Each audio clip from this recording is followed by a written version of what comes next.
I'm standing at the entrance of Old Union Cemetery southwest of Lincoln, Illinois. This is one of the oldest cemeteries in the area. The earliest graves were in here in the late 1830s, early 1840s. What I'm going to do today is give a walking tour, a quick walking tour through here, identifying some of the historic grave sites. And my purpose is to help people get oriented to those sites. Let me panorama here and show you where we are. What you see right here is original pavement of the 1920s Route 66. And beyond that, way in the distance, you can see some of the stones of the new Union Cemetery. And over to the right here is the Roman Catholic Holy Cross Cemetery. You can see that Route 66 pavement here is original 1920s concrete. This is known as Cemetery Hill and Cemetery Cut. It goes down to the Salt Creek bottoms. I'm going to start walking, and I'll stop at certain places before I get to grave sites, but I want to show the orientation of the roads in the sections as I head down this road to the left. First fork in the road, I'll go left.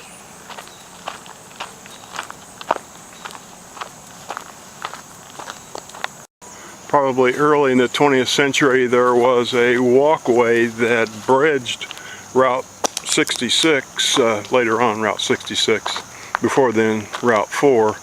You can see the remnants of this bridge over to the Holy Cross Cemetery. There are some famous people buried in there, including Coonhound Johnny of local notoriety, and William Maxwell's father is also buried there. His first wife is buried in New Union Cemetery because his first wife was not a Catholic. We're going to head down this road and look at the earliest grave sites. This site is not among the earliest grave sites, but it's notable. The grave sites of Timothy and his wife Grace Beach. The Beaches were owners of the original Postville Courthouse in the early part of the 20th century, and the widow Grace Beach sold the Postville Courthouse block to Henry Ford in 1929 for about $8,000, and the story is later she had seller's remorse. So we'll continue on down toward the oldest section of the cemetery in this direction. Some of these trees are ancient black oak trees, over 200, perhaps close to 300 years old now. I've read that they can get as old as 600 years. The oak trees are one of the distinguishing characteristics of this old Union Cemetery. You can see off in the distance, gravestones are really old, and they are among the first in this cemetery. Again, dating to the late 1830s, early 1840s. The story is that one of the early pioneers named Samuel Evans came here and farmed. Also, he ran a ferry across Salt Creek, which was down in the bottoms beyond those trees. And he buried some of his relatives in his backyard, and he allowed neighbors to bury their dead family members in his backyard too. Eventually he donated land for a cemetery that became known as the Old Union Cemetery. This is his gravesite. Remarkable that this stone is preserved. He, I think, died in 1847. And again, these are ancient stones. We'll head this way toward the building in the background. Was built in 1912 as a chapel.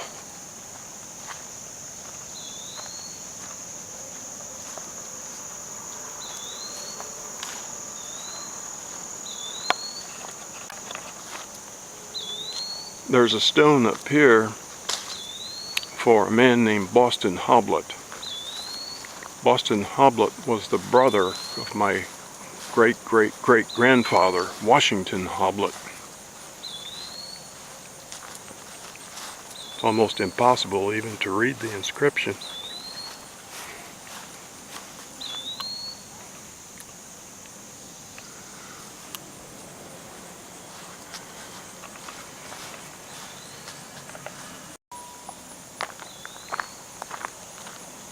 Heading down this road.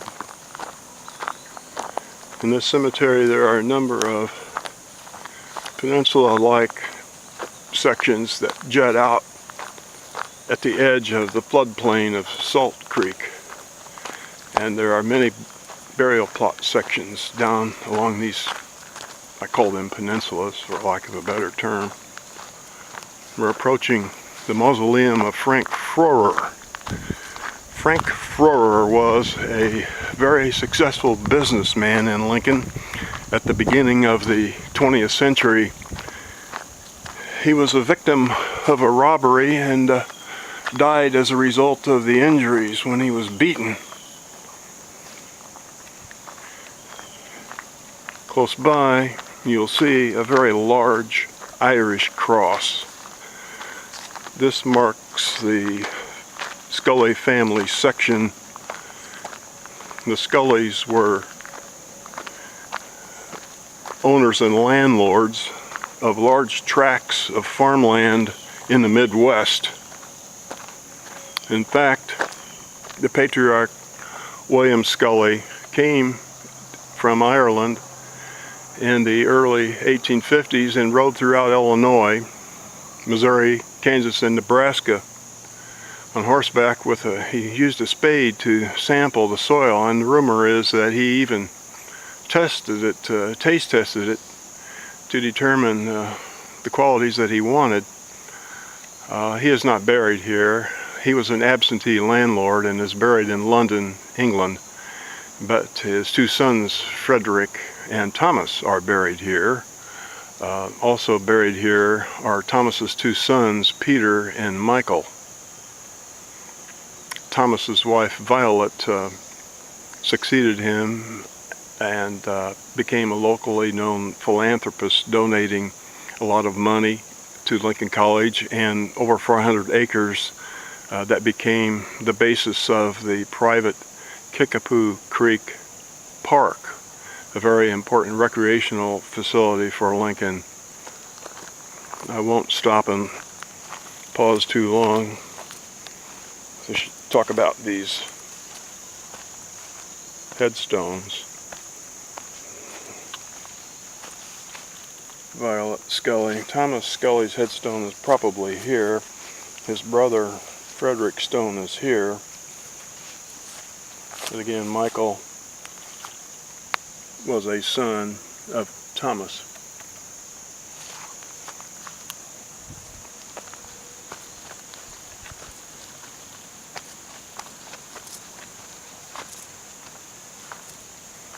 Move down this section farther and approach the graves of William Maxwell's maternal grandparents. And William Maxwell's mother is buried in the Blinn family plot as well. The Blinn family plot. William Maxwell's mother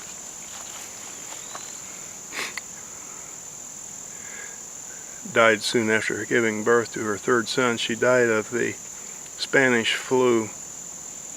It decimated much of the United States and other countries.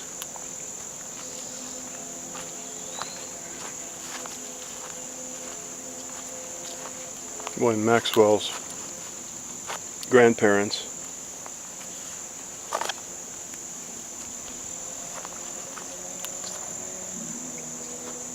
In the bottomlands below this drop-off, there was a lake that was used by the Chautauqua Association. We'll turn in this direction and head back toward the chapel, which you can see in the background. Just behind the chapel, you will see the grave sites of the man who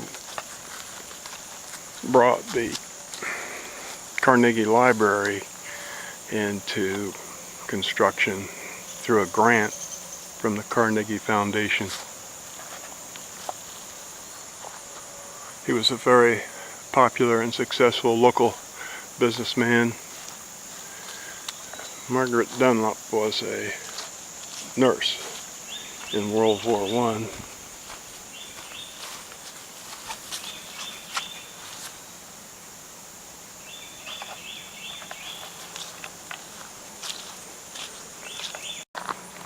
In recent years, this building has once again become a chapel. The solid oak pews inside came from the Abraham Lincoln Memorial Hospital that was built in the early 1950s and recently demolished because a new hospital was built.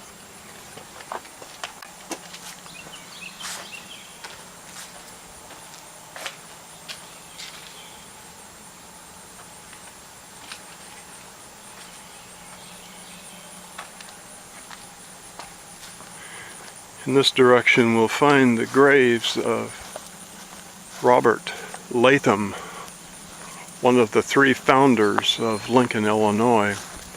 His story has been well told in numerous history books, and I won't talk about it much here.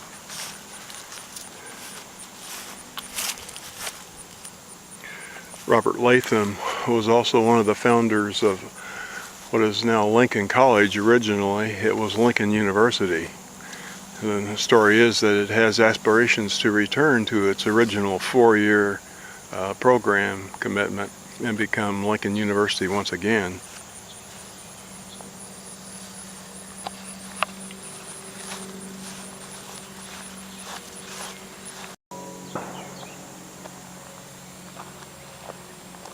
The background is the entrance. In this direction, toward the back sections of the cemetery. This cut that you see was a roadway originally down to the original Chautauqua grounds, where there was a huge tent. I won't go into any history of the Chautauqua here, but it was Illinois' largest Chautauqua.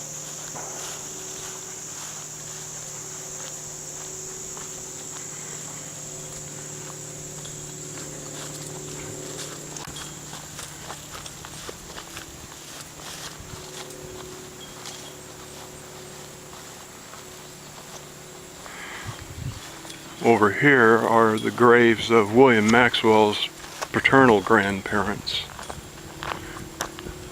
Robert Creighton Maxwell and Margaret Turley Maxwell.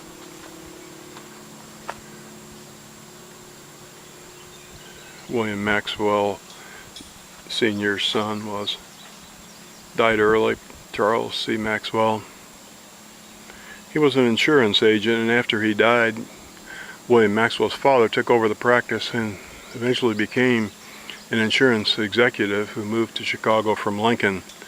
So William Maxwell moved with his family after his freshman year at Lincoln High School.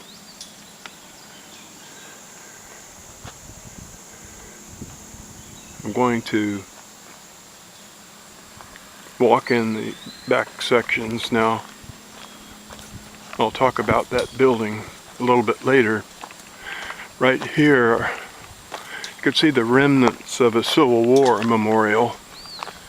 I recall when I was a teenager here, there was a cannon mounted on this concrete structure, and there was a pyramid of cannonballs here.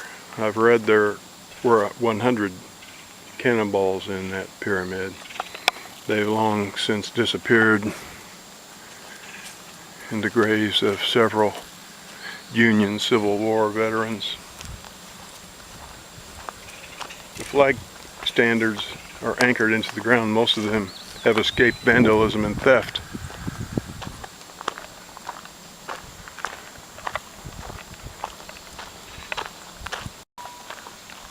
Many prominent business people are buried here. I call this section the Jewish business persons section.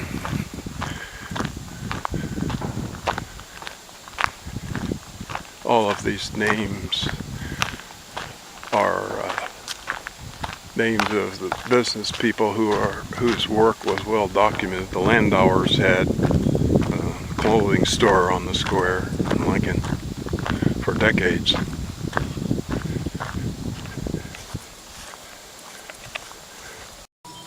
After leaving the Jewish section of the cemetery, I won't take the first left as we go down into the back sections. I'll take the second left, which is just beyond these trees.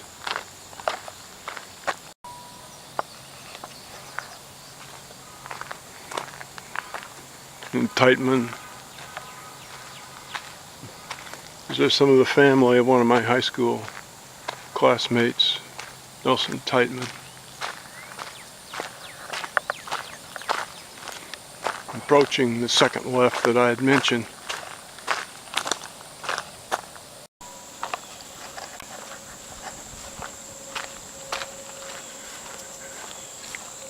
E.H. Lukenbill in the mid part of the 20th century was a very well liked Logan County Superintendent of Instruction. I do not see any other family members. Going to head this way over toward the section where the black people are buried, including some of the people William Maxwell wrote about.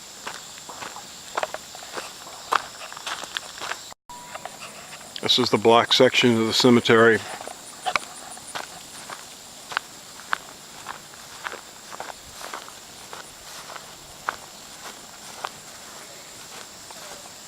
Here are the graves of William Billy Dyer. Dr. Dyer was one of the first African-American physicians in the country,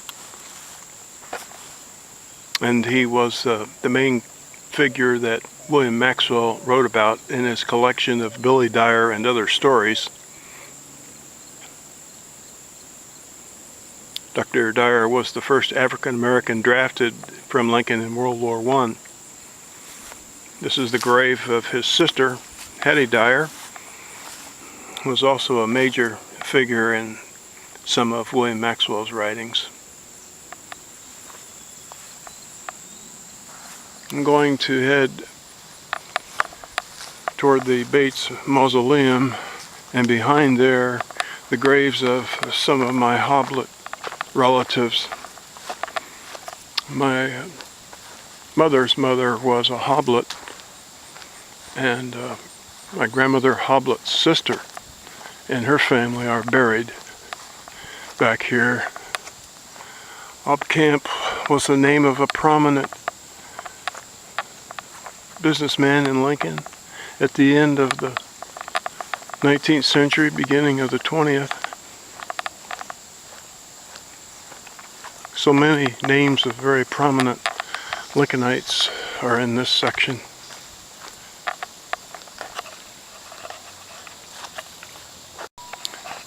The Bates Mausoleum. Even today there is a lawyer in Lincoln from the Bates family. I believe he's the city attorney. Back here are the Hoblet stones that I had mentioned. My great aunt, Helen Hoblet, my grandmother, Blanche Hoblet Wilson's younger sister, and my grandmother Hoblet's brother, John Hoblet, who was only 27 when he died in a car accident south of Lincoln. He owned a tire company here in town, and he was a member of the city of Lincoln government. I think he might have been the treasurer of Lincoln.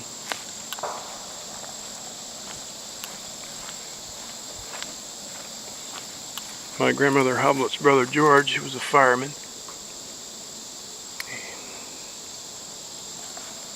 I'm going to walk in the direction again north, where you can see in the way far background bean fields, soybean fields again.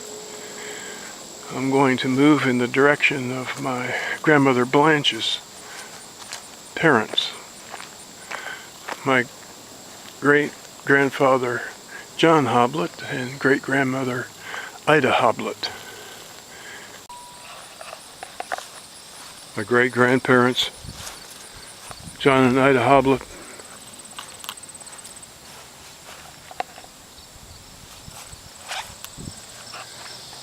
Again, beyond the bean field, the trees are part of Lincoln Memorial Park, formerly the largest Chautauqua Association grounds in Illinois. Along the bean field, at the beginning of the 20th century, ran the streetcar tracks from Lincoln.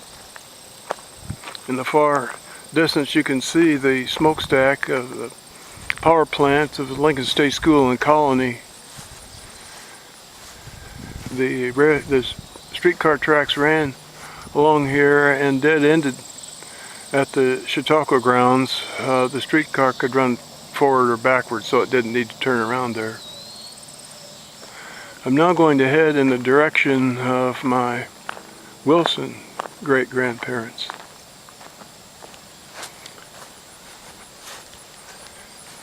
And I will also stop at the Niebuhr family plot.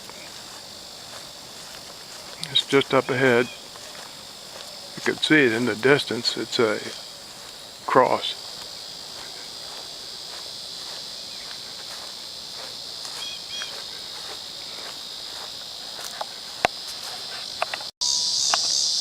Wilson great-grandparents' grave sites are just to the right of the Niebuhr plots.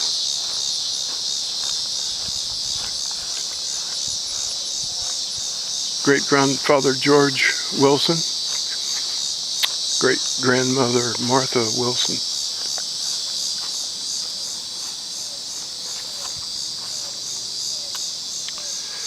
Martha Wilson's stone.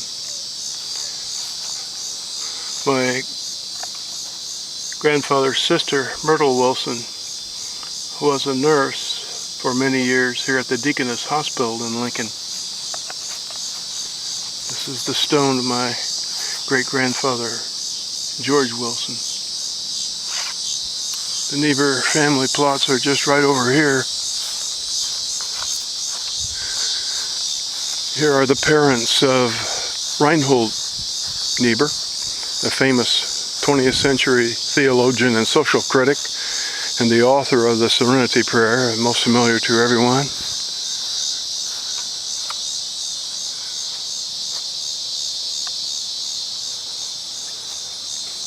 Reinhold's father, Gustav, died at the age of 50.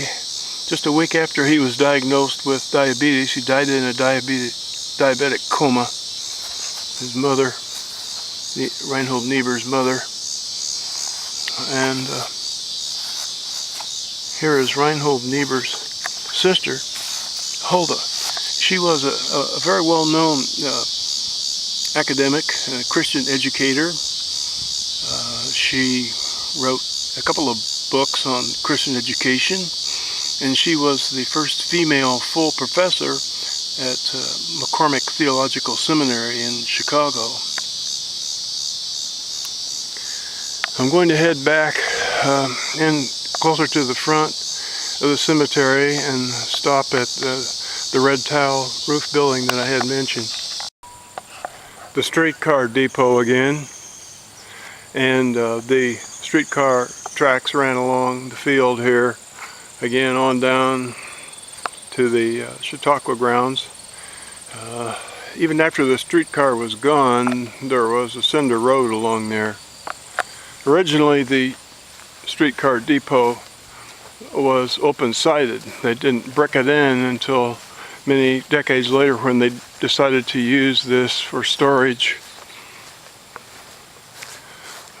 You can see the chapel over there, and you can see the flagpole for the Union Veterans Memorial. The final segment of this walk will go in this direction, northeast, towards Lincoln.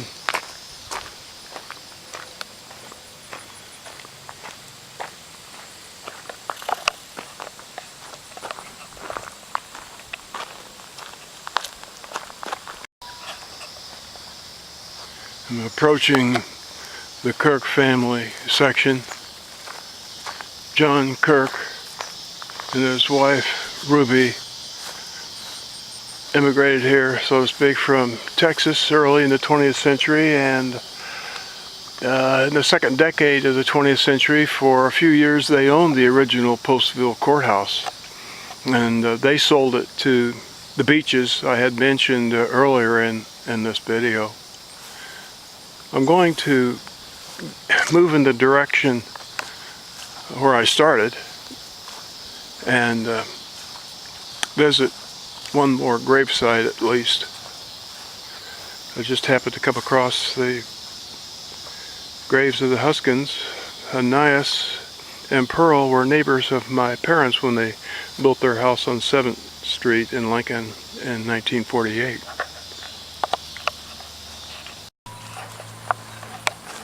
Approaching the grave of Aaron Dyer. Aaron Dyer was an escaped slave from Virginia, and he lived in Springfield first and then Lincoln. When he lived in Springfield, he was a conductor of the Underground Railroad, and Mr. Dyer was the grandfather of Billy and Hattie Dyer Bremmel, whose names I had mentioned earlier.